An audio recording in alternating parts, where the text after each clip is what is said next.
Welcome to the Album of Record podcast, where we are counting down the top things of 2025 once again. This time, Andrew and I are doing our top 10 lists. How's it going, Andrew? Going good. This is my favorite episode of the year every year, so I'm very excited to talk about our favorite music of this year. In some ways, this is my favorite episode of the year because it's the culmination of all the work and all the fun that you and I had listening to music, but it also gives me a lot of anxiety to some degree, putting my stuff in order and I'm feeling like I'm forgetting something. Invariably, I'm forgetting something, just hopefully not in my top 10.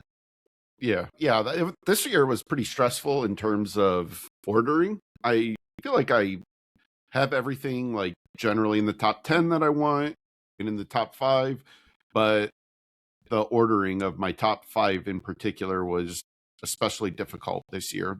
I like really my top 4. I like almost evenly, so it was pretty tricky.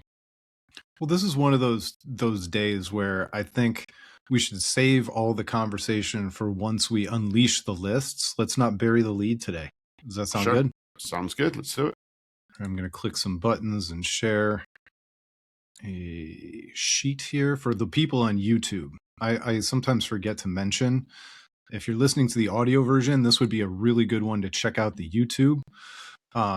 You and I went ahead and just listed out our 10 through 6. I'll let you go first. Tell everybody what you had at number 10. Number 10, I have Skinhead. It's a Beautiful Day. What a Beautiful Day. I had LS Dunes Violet, which was, we talked a lot about Skinhead. It's been a long time since we talked about LS Dunes Violet. And that's one that showed up really early. It's a little bit hard to categorize in a lot of ways because it's kind of a super group. You and I talk about albums in the context of an artist's career, and LS Dunes kind of fits into Anthony Green's career, but it's just hard to contextualize this record because it probably is somewhat of a one-off. Well, except it is their second album, to be fair. That's true. They could, I'm actually not sure that this isn't Anthony Green's main band right now, because he's not doing Circa anymore. I think the Seosin reunion is over. But it's the other guys who are busy. Yeah, that could be the limiting factor. But yeah, this one was number 11 on mine. One that I really loved early in the year, kind of forgot about in the middle of the year, and have been listening to a lot again recently. And if people want to see more about Anthony Green, actually has a 2-hour interview on a recent episode of the Hard Lore podcast. So wow, well worth checking out that one. It's a very candid, personal interview, and actually learned quite a bit that I didn't know about. So it's a good watch. All right, brings us to number 9. So number 9 for me is Deftones' Private Music, which we've talked about a ton. Yep. Mine was Sam Fender, People Watching, and this is one of the ones that is probably most accessible for normies on my entire list. And I love it. The pop sensibilities on it. Number 8 for you. Scowl, Are We All Angels, which probably I thought earlier in the year would have finished a little bit higher than this, actually. But it just, again, as happens every year, there's certain things that I'm positive early in the year are going to be a top 5 album, but then inevitably all this incredible stuff comes out that I wasn't expecting, and it just ends up surpassing it. It's a great record. Did not make my top 10, Scowl. But I feel similar, totally opposite, but similar concept with Ben Quad, where I think it could have maybe finished higher, but it came out so late. I don't feel like I got a chance to live with it in a way that it could finish any higher than this. So I guess it's probably pretty impressive that a late arriving album like this one showed up at number 8. I think that Ben Quad, that album is a real accomplishment for them. And it finished number 21 on mine, which I feel similarly to you that it would have probably finished much higher if I would have had more time with it. But to put into context, finishing number 21 on my list is no slight. Like, I mean, No. my list is 30 deep of albums that I just absolutely loved this year. So yeah, the slight is if they don't make your list. that's correct. That's correct. Yes. We only talk about the records we love. Yeah, All exactly. right, number 7. This one's relatively recent, right? Yeah. So this one is Dice Spits. Their album is Something to Consume. And this is one, it came out in September, but I only discovered this about 2 weeks ago. And it's unbelievable that it finished this high that quickly. But to be honest with you, like, if I had even more time with this, I really don't know how this would have finished extraordinarily high on my list if I'd have been listening to this since September. This is a band, it's all female band out of Austin, Texas, and they check like every box for what I love about music. This is a heavy, like early 90s grunge influenced band.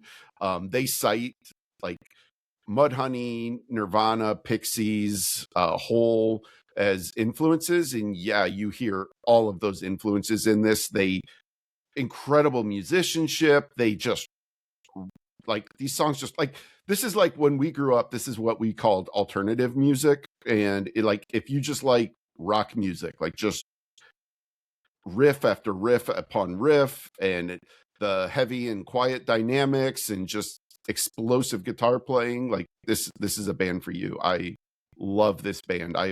I've even been going back and listening to their EPs that they put out before this. Those are excellent, and it's been fun to hear like their growth in songwriting.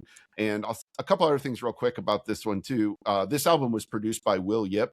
It was actually supposed to come out earlier, but they actually held off recording it because Will was busy and couldn't get to it, and they actually waited for him because they specifically wanted him to do this album. And so this album just sounds incredible, whether it's on headphones, in your car. I mean, Will Yip is just a master of recording, and he's probably the MVP of our list almost every year.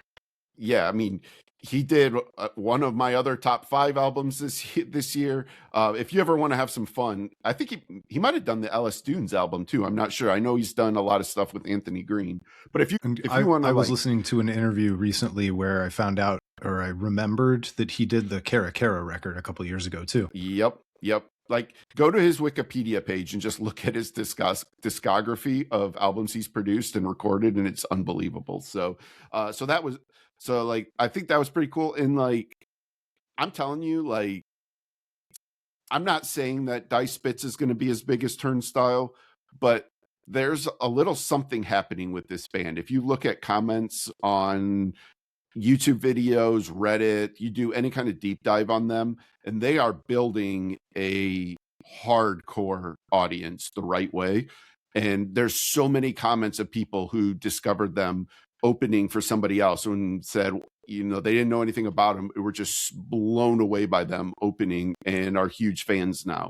And it's not like the normal level of comments that you get on things. I really feel like these guys are primed to quote unquote blow up within the the hardcore indie music scene. I think these guys are going to be pretty big. So I could see it. I don't think it would be with this record. It would have to be it's not this record. Yeah. No. This is the equivalent of like Turnstile's Time and Space, where like people just started noticing. Like, I remember when that record came out for Turnstile, that was like the first time that people outside of just the insular hardcore scene were like, hey, like, what's going on with Turnstile? There's something going on here. Yeah. And then it built into Glow On, and then obviously now with Never Enough, and they're just absolutely massive in that sphere. So, I'm not saying they definitely will, and I don't think Dice Spits will get as big as Turnstile, but I just think that they're building something. And I really love to, like, they have a bunch of music videos for this album, and they're well worth checking out. They have a like visual style that is across all of these, and I love bands that like have this like idea of what they want their band to be visually, and I think it's pretty cool. So I'm a big fan of this band. All right, my number 7 was Downward. This is a record that was with me for much of the year. It's I brought up Kara Kara just a minute ago, and you and I both drew the comparison to that, where Yep. it was like an emo record, a punk alternative emo record that came out of nowhere and is just completely and utterly listenable and good from beginning to end. And then there are some great moments, including the way the album finishes. Um, I got to see them open up for, I'll never remember, Sparta. No, not Sparta. It was Thrice. I saw them open up for Oh, okay. Thrice, and they were Yeah. really, really good live. And so, very happy to have that record, and happy that it made it all the way to the end of the year to make it on my list. Nice. Yeah. And then number 6 for me was Agriculture, The Spiritual Sound, which we talked about a little bit last week. So, Yep, great record. And then for me, this is where Turnstile finishes. I am not the world's biggest Turnstile fan. This is a huge compliment from me on my list, just based on where my tastes land compared to where Andrew's land. yeah. And I'll have more to say about them later. So, Oh, spoiler alert. Yeah. Yep. Okay, well, that brings us to our top 5, and I'll let you go first. So number 5 for me is one that surprised me that it ended up where it did. It was one that when it first came out, I wasn't sure quite yet where this would fall. I loved it right away, but I wasn't sure like how high it would end up on my list. But it was one that those ones that like I just couldn't stop listening to it. I just kept going back to it again and again and again. And so that is the Drain album. Drain is Your Friend. This is I talked about this a little bit last week, but I'll just to reiterate because I don't assume everybody listens to every episode. But this is an album that like took stock of everything going on in our society and world and our lives today, and it doesn't downplay all of the angst that everybody's feeling and the anxiety and all those feelings and emotions, but like they kind of turn it on their head and are like, hey, like let's like focus on our on our inner circles and like let's try to have some fun, and tries to find the positives in everything. And I know that approach doesn't work for everybody, and I'm not telling anybody how they should deal with anything, but I just found it refreshing to hear a band that's like, hey, like we can still have fun, like this is music, like let's have some fun with it. And so I really love that. And then just musically, the guitar playing is incredible. The songwriting is there. Just a great hardcore album. All right, so this is where The World is a Beautiful Place is going to finish for me. Dreams of Being Dust. It's one of the best, also very much like what you said about Drain. It's a record that seems to address the moment we're living in with all the anger and uncertainty and consternation. Lyrically, one of the best records of the year, and I'm not lyrics guy. Mm-hmm. It was also a much heavier direction for The World Is. Just a really good record. One of the things that I utilized while I was trying to figure out how I would rank these records, part of my calculus on this record is I asked myself, is this the best record of the band's career? And in the case of The World Is, it's close, but I don't think so. I think it's a great record. Nothing to be embarrassed about. But when I think of that band, I'll probably go back a little bit further in terms of thinking about what their par is. What was their last album called? I can't believe I can't think of it right now. You put me on the spot and I can't remember either. I can't believe I can't remember because that album was incredible. I think that one finished in my top 5 that year. Yeah, I'll look it up while you're but talking. I'll just here. say, for me, this one finished at number 12, which I thought there was at a time this would be a top 10 album for me. It didn't quite get there, but I just echo everything you said about it. I think I like albums that are a reflection of the moment and what's going on. That's why I'm wearing my Foxing sweatshirt. That's why I loved the last Foxing record so much. And I'm going to be talking about that again with another one of my top 5 albums. But this one is a really, truly great album. I agree with you. I'm not quite sure it's what's going to be recognized as their best album. Illusory Walls. That's it. Illusory Walls. That's right. That's the just a masterpiece, that record. Yeah, All absolutely. right, you're number 4. Turnstile, Never Enough. And I feel like in some ways this is like a weird thing, because there's a decent chance 10 years from now I'm listening to this album more than anything else on my list. To me, this is a timeless album that's going to be with me forever. Like, I think Light Design is top 2 or 3 song of the year for me. I love this album. I've talked a lot this year about how impossible I thought it would be to follow up Glow On, and I love the way they approached it, and all the new elements and textures and just everything they poured into this album. I really love it. The only reason it didn't finish higher is because there's 3 albums that to me are, I don't know, just more impactful in the moment. And maybe and offline before we started the podcast, you said that you ranked them here because you think they're sellouts, and they gave up on hardcore. Yeah, that's right. And so that my secret hatred of the sellout Turnstile. No, you basically you did just short of accusing them of creating a Burger King commercial, I think is what you said. Make that money any way you can. The Turnstile Whopper. Have it your way. I'll buy it. I'll buy it. All right. The number 4 for me, which I think is going to come as a bit of a shock to Andrew, is Deaf Heaven. Ooh, wow. Okay. I love this record. I think it's one of the most phenomenal records that came out this year.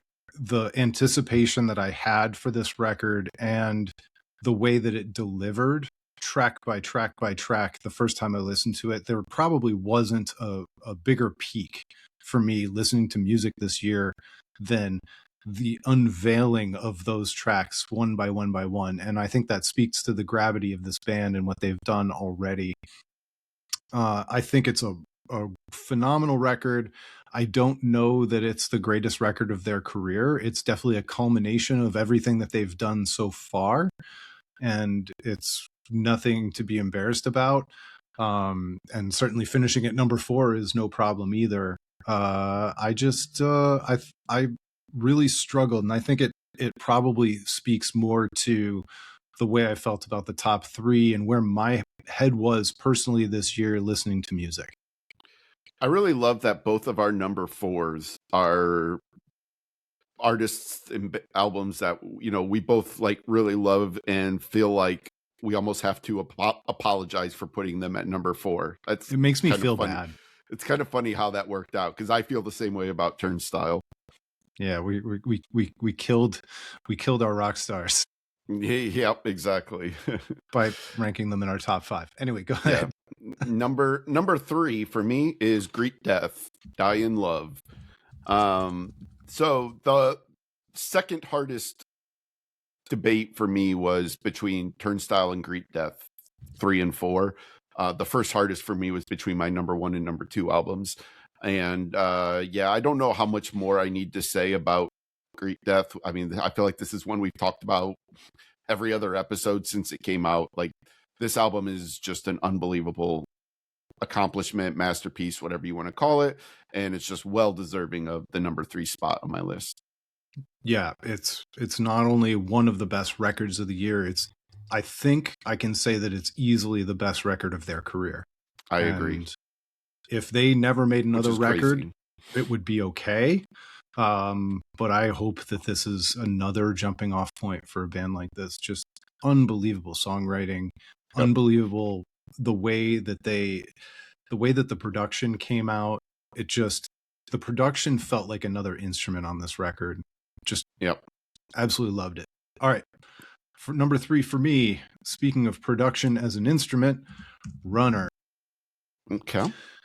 A Welcome Kind of Weakness had my favorite song of the year. And then I sent you something this week where the runner is a guy named Noah, Noah Weinman, I think. I might be coming up with the wrong last name, but he's also a producer, and he produced a song for Gigi Perez this year. that had 1.5 billion streams. So while I'm here honoring him for his record that barely cracked 50,000 streams on the biggest songs and whatever else, maybe it was 100,000 streams, he is this brilliant producer working with unbelievable artists who are achieving unbelievable sales goals. He was posing in front of, I don't know, platinum records or Yeah.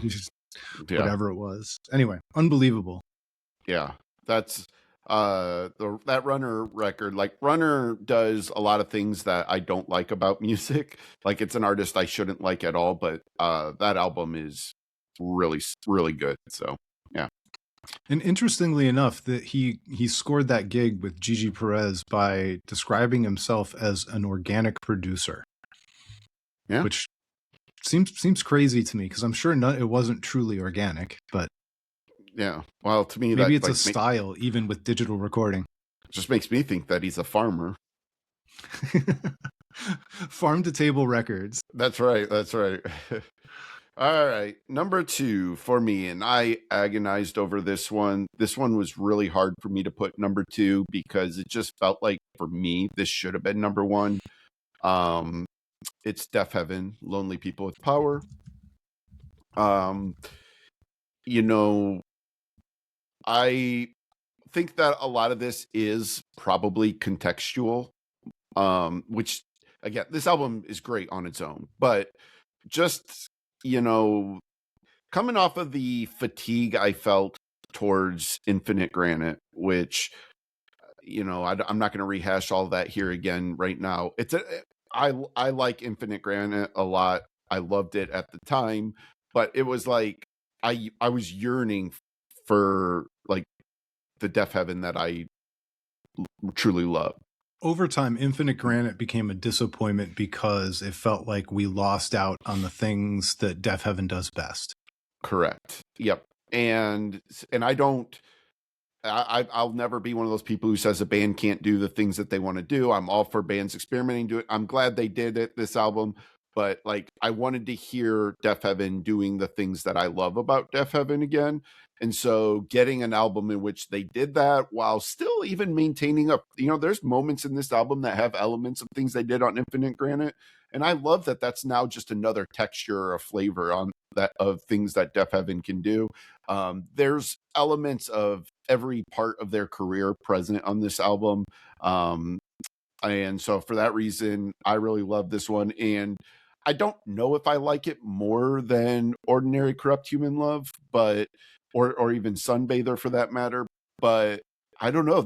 I could see this one being one of the ones that I gravitate to a lot going forward in the future. So inside Deaf Heaven joke, I find myself calling it Ordinary Corrupt Human Power.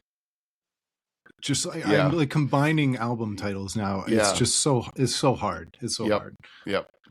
So I can appreciate this. I now know what your number 1 is going to be, and so I can't wait to talk about how you tie broke all this one. So my number 2 is probably the best emo punk record I've listened to since Spanish Love Songs, and it's Saturdays at Your Place. Wow. It's easily the best record of their career. It easily is the thing that I listened to the most this year, which is astonishing because it didn't come out early in the year. Did not. Seeing them live only solidified it. This is absolutely one of my favorite bands. This is absolutely the record that I will come back to, mostly because before this, the best thing that they put out was an EP, and I love that EP, and I'll go back to that too. But this is the first full length that was absolutely just incendiary. Yeah. I'm actually surprised this wasn't your number 1. I actually was fully expecting this to be number 1, and now I'm curious what your number 1 is. I also had just an utter struggle between deciding what was going to be my number 1 this year. A little spoiler alert, both bands that I ended up seeing live. And so that, I think that is kind of emblematic of how I Mm-hmm. music. What's funny is I still can't picture. I can't put a finger on what your number one is. So, this will be interesting. For me, my number one is The Armed. The future is here, and everything needs to be destroyed.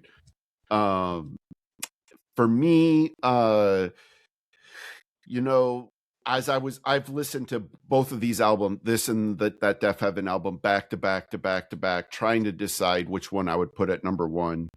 And really, what it came down to for me is there was something exciting about The Armed that is different than the way I felt about the Deaf Heaven album. To me, what The Armed accomplished here was, I mean, something. It's not like, this is not like an outlier for them. It's not like you're going to listen to this album and be like, oh, this doesn't sound like The Armed. That's not the case. This sounds exactly like The Armed. But, coming off the trilogy they did and like kind of wondering like, what were they going to do next? And they just gave us the most scathing, blistering indictment of everything going on in the world, and not just political. This is like the music industry. This is talking about, economics, just people's outlook on life.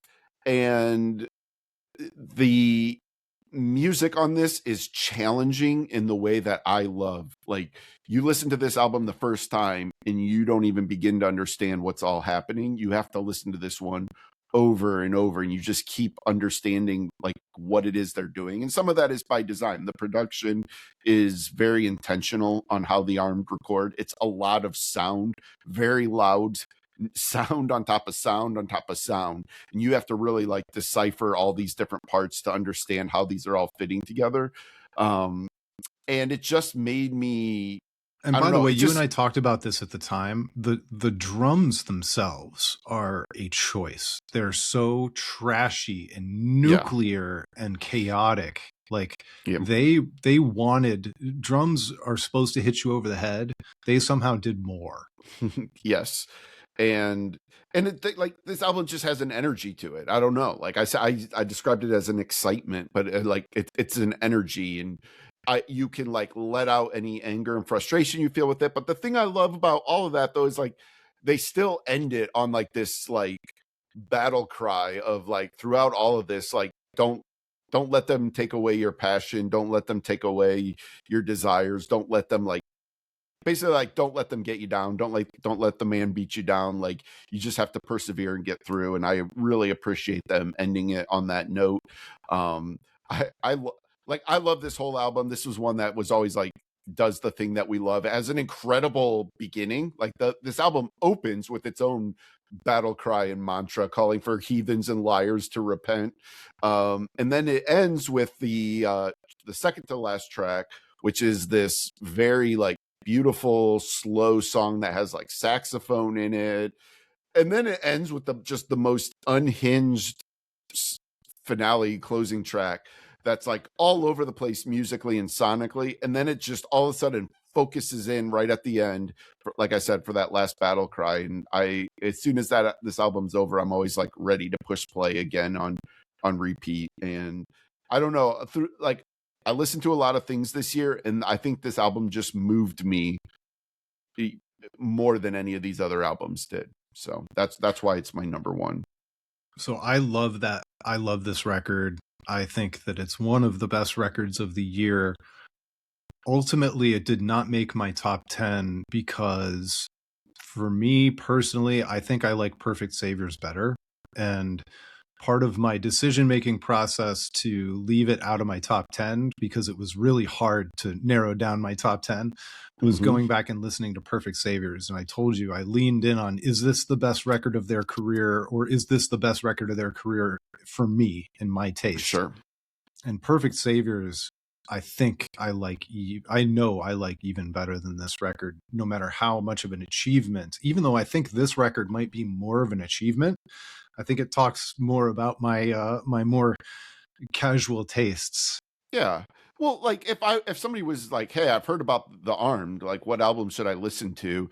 Like, Perfect Savior is the one you're going to tell people to check out first. because that's like a good jumping on point. Like if you were to just tell somebody, oh yeah, check out their new album, The Future Is Here, if people hit play on that first track, they're just gonna be like, what on earth like is this? Like if you're not ready for what the You're Armed always going to are, send people to the Black Album for Metallica too.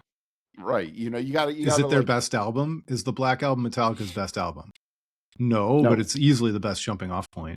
yeah, and that's kind of how I personally feel about like Perfect Saviors, which is not. It's probably, it might actually be maybe my least favorite Armed album, but that doesn't like, that's not a negative. Like I love Yeah. everything this band has done, but like for me, that's probably one in the future I probably like I have not listened to it a ton over the last like year or two since it came out. Now I loved it the year it came out, but um this one to me feels more similarly, I guess, to what I was saying about Def Heaven. Like this is more of the Armed doing what it is I love, which is just taking hardcore music and deconstructing it and just turning it into this like organized chaos, this mess. And there's just something about that I personally love. This is not for everybody. I'm not saying this is the universal best album of the year. This is just my favorite album of the year. All right. So for me, it's Greet Death, which is a record we've already talked about. Go ahead. React to my number one first, and then I'm going to talk a little bit more about the reason why, beyond stuff we've already talked about. Well, it's just funny because like I'm like sitting here like on the side, like looking at my list, trying to figure out what your number one was. And I don't know why it didn't occur to me that you hadn't said Greet Death yet and that this was going to be your number one. But yeah, I was like, gosh, I have no idea what it like. Were you like, I was like, is Craig pulling like some big left turn with like Samia or Nouveau Scura? But then I'm like, well, no, you didn't see those bands. So somehow I just totally forgot about Greet Death, but yeah, go ahead. So one of the reasons, when you're trying to figure out your top five and you're really splitting hairs about stuff that you absolutely love, one of the things that really stuck out to me about Greet Death, obviously the material and the songs and the amount of time I spent listening to this record, seeing them live was unbelievable. But the album cycle, the interview they did, kind of getting to know their story and how they don't even live in the same city anymore, and how one of them is an Amazon driver, the other one works in restaurants, and just the degree of difficulty for a band this great to put something out there, to put material out there, and then to support it. It's impressive beyond anything else I've seen. Just the story of this band and the story of them putting out this record is something that stuck with me. And then putting out one of the best songs of the year certainly didn't hurt, in Country Girl, which has its own storyline in and of itself. And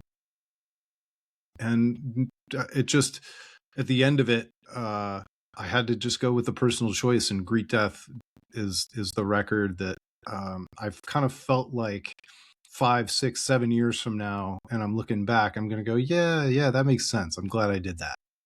Yeah. Like there was definitely a time where my decision was between Greet Death or Def Heaven for number one. And it was just, I just liked, like the Armed album just blew me away a little bit more. Def Heaven, like I said, it just meant something different to me contextually.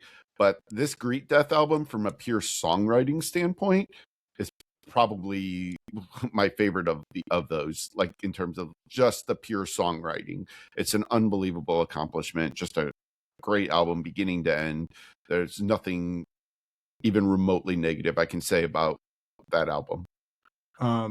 Before we get into talking about our list, there were a couple records that came out really late in 2024, so they didn't qualify for the 2025 list, but no shame on me. I didn't discover them till 2025. There was a record called Free Help by Heart to Gold. And Heart to Gold, that record came out in November of 2024. It was one of the, it just took me by storm. I love that record very, very much. And then the other one is there's Denver based emo band called A Place for Owls. They have a record called How We Dig in the Earth from November 1st of 2024. If it had come out in 2025, I think it would be somewhere. It could have been somewhere in this top 10 for sure. It is one of the best emo records I've heard, I don't know, in the last 10 or 15 years. And that's really where we should probably kick things off. This emo revival that's going on is, for somebody like me who's a little bit emo first, is just unbelievable. This is like an absolute renaissance for the genre, because Greet Death is, are they emo-ish? Saturdays at so. Your Place. Go ahead. No, I was just saying, I think Greet Death counts as when Spotify did their Wrapped and they had Midwest emo as one of my top 5 genres, I'm assuming that's pretty much Greet Death. Oh, it's Greet Death, but it's also Ben Quad. And Ben Quad, yeah. Yeah. So let me just list I made a list of my 11 favorite emo records. Nice. Just very quickly. So obviously Greet Death, Saturdays at Your Place, The World Is, Ben Quad. The World Is started out as an emo band. Are they kind of like Foxing? Are they still an emo band? Who knows? Sure. So that brings us to Ben Quad, which is part of the top 10. Then after that, you had Downward, Anxious, a band called Kerosene Heights had a record called Blame It on the Weather. Is one of the best records of the year by far. Arm's Length, Great Grandpa, First Day Back. First Day Back is the one that just got reviewed by Pitchfork. And then Pool Kids. Pool Kids was one that was a little bit disappointing to me, but it kind of also grew on me as the year went on. So just an unbelievable year for emo. Didn't even mention Home Is Where, who also had an album this year. I forgot about that one. Yeah. Yeah. I told you I was going to forget something. Yeah. I feel like, and in some ways, I sort of feel like Home Is Where is kind of like the originator of this current wave of emo. Maybe I'm wrong about that. I don't know. But it just seems to me like what was the Birds album, their first one? It was like an EP, but I know what you're saying. But like, it felt like after that, like all of a sudden I saw like all these emo bands start popping up. And maybe it's just coincidence. I don't know. Or maybe, it's just one of those things where like it just turned the attention into that, kind of put the spotlight back on that genre. But well, they were certainly part of that wave. But don't forget that it was Foxing who brought Home Is Where and Greet Death on tour. True. I guess that is true. That is true. Like, I can't forget about Albatross and what that did for emo for sure. So anyway, as a year, how do you think we're going to look back on 2025 compared to 2024 and I don't know, some preceding years? I've been thinking about this a lot because I was like, usually I can like have a pretty good feel for what the year was in music. And I'm not sure how I really feel about this year because it was a weird year because it feels like so much of the music was packed into the middle of the year. Like it seemed like it took forever. Like I think Deaf Heaven was really like the first big album that like we both really got excited about, and that was March, right? I'm pretty sure that was March. And I don't feel like there's been a lot in the last month or two that's come out that's really grabbed both of us. So it's like everything was just compressed, and it like went from like we were waiting, and then it was like, oh my god, there's all this music, I can't keep up with it, and then there was like this lull at the end. And to some degree that happens a little bit every year, but like usually it's more like a month at the beginning and end more than like a quarter of the year on both ends. So this feels like a very compressed year. And another thing that I was like really thinking about is something that like on IndieCast, Stephen Hayden talks about this a lot, like the flow of the decades, and like if we're describing what the 2020s are, we're now at that like middle spot. This is the sweet spot where we're supposed to be in the heart of what the 2020s are. And I have no idea how I would define the 2020s. I feel so lost about what direction music is. And I think some of that is just because music is becoming increasingly genreless. Like all these bands are just blending everything together. People are pulling influences from everywhere. We're exposed to so much more music that it really does just feel like it doesn't even matter anymore what genre things are. Like, uh, you know, our top tens are all over the place sonically and what these bands are trying to do. And I mean, going all the way down, like I had 5 albums on my list that I really liked this year. And like truly when I look at that list, it's just like, God, there's just a little bit of everything on this in a way that I'm not sure most years are like that for me. Usually, like I've had years where it's been like, okay, this is the year of the female fronted rock band that I really liked, or this is the year of, pure hardcore, or this is the year that hip hop like had a lot of albums that I really like. And I just didn't feel that way this year. I just felt like everything was just coming to me all at once. And I think that's why I can't really define how I will remember 2025. So it's just kind of a combination of all those things going through my head when I think about it.